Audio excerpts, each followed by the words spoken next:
asalaamaaleykum wa rahmatullahi taala wa barakaatuhu mbokki jullit yi ñu ngi leen di nuyu fu ci waay mën a nekk ku ci nekk ci turam ak santam ci seen mbokk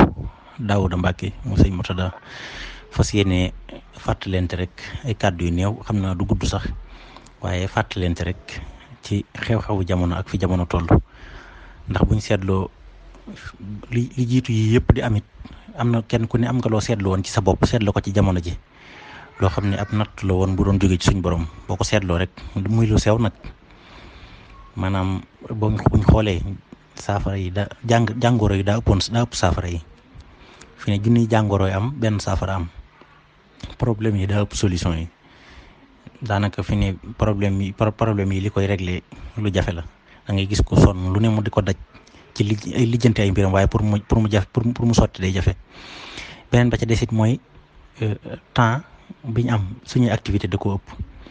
fi ne ku ci nekk daanaka li nga am ci bis bi doyu la donte da ngay koo xam ne amoo benn programme amoo leen looy liggéey lu dul bu xëyee nekk ci Facebook bi wala internet bi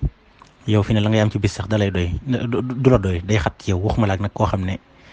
maanaam liggéeyam li bëgg naa liggéey lu koy jëriñ àdduna ak àllaaxira beneen ba ca desit mooy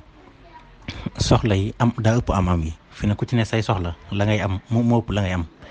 da ngay gis nit sax di ko ñëwee waaye boo demoon bu la jàmbatee boppam bu may tuut la nga yore ko si yow nga bëgg koo dimbalee waaw léegi nag maanaam loolu li koy waral mooy du leen lu wan ginnaaw alxuraan ni ko suñ borom waxe woon képp ku wan ginnaaw alxuraan sa dund day metti waaw maanaam ñàkk wan ginnaaw gi nag mooy di ko jëfe di ko waxe di ko jàng di ko dund di ci àtte woo buñ ko doon defit jullit ñi dañuy wuti si ci ñoom waaye duñ wuti ci kenn dara ndax suñ borom loolu la waxoon yonente bi sallallahu alayhi wa sallam fastamsik billazi uhiya ilayka innaka ala siratin mustaqim wa innahu la zikrun laka wa li qawmika ay la sharafun laka wa li qawmika maanaam mooy tedd ngay jullit ñi mooy tedd nga jullit ñi moo tax jullit ñi xeet wu ne amoon nga seet sa tedd nga boo xoolee ñitti Seydina Isaa yee ñitti Seydina Muusaa yee ñee Maayida ba moo doon seen tedd nga ñee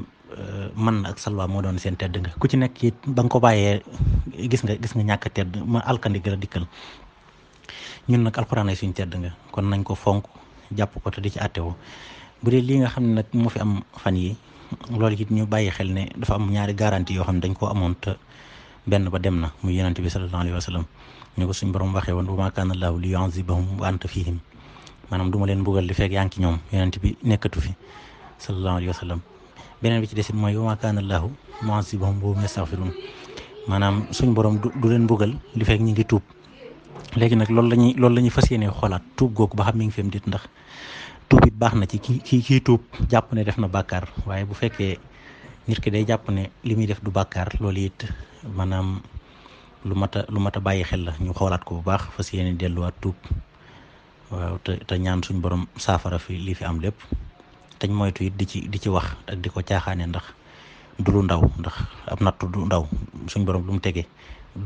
suñ borom luy jógee ci moom mënta ndaw ndax ni mu toll moo tax waaw kon ñu bàyyi ko xel bu baax te buñ gisee ni mu demee ak àdduna bi rek ni àdduna bi demee rek xam ne yëf yi ndawut te balaa it mi ngi ci làmmiñ nañ moytu di ko caaxaane di ci waxtaan di ci kii ñu fas yéene tuub rek delluwaat ci yàlla waaw tey rafetal te fas yéene rek delluwaat ci suñu borom daal waaye ñu ngi sant ñëpp di gërëm ñëpp xam naa bëgguñoo guddal asalaamaaleykum wa rahmatullah